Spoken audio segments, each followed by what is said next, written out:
विद्याठारु बुद्धि बड़ पार्ट 2।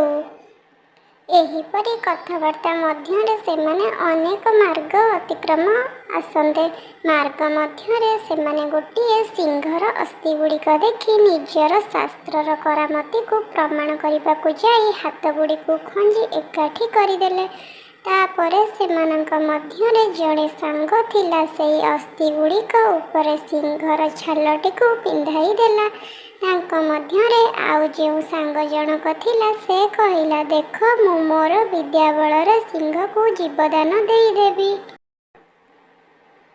समस्तक सहित थाई ए समस्त कथा को चतुर्थ सांगटी देखुथिला।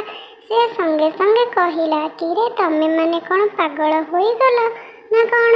जदि से सिंहटा जीवन पाईगला ताहाले से तो प्रथम आमको खाई जीव।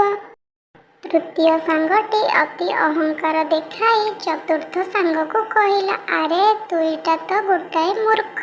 अरे शास्त्रु आमे जेउटार करामती कथा तोते कौन जना कि रे? केवल एबे तू मो विद्यार करामती देखे।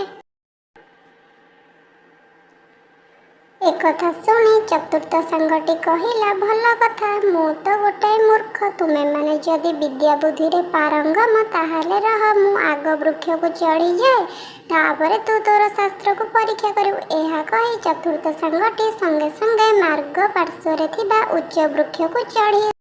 तही संगे संगे सिंहटी जीवन पाई तीन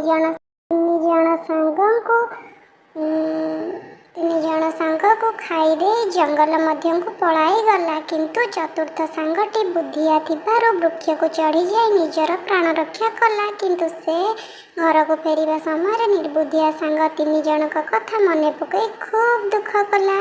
एमती नुआ नुआ वीडियो देखा आम चैनल को लाइक सब्सक्राइब शेयर कर दियंतु।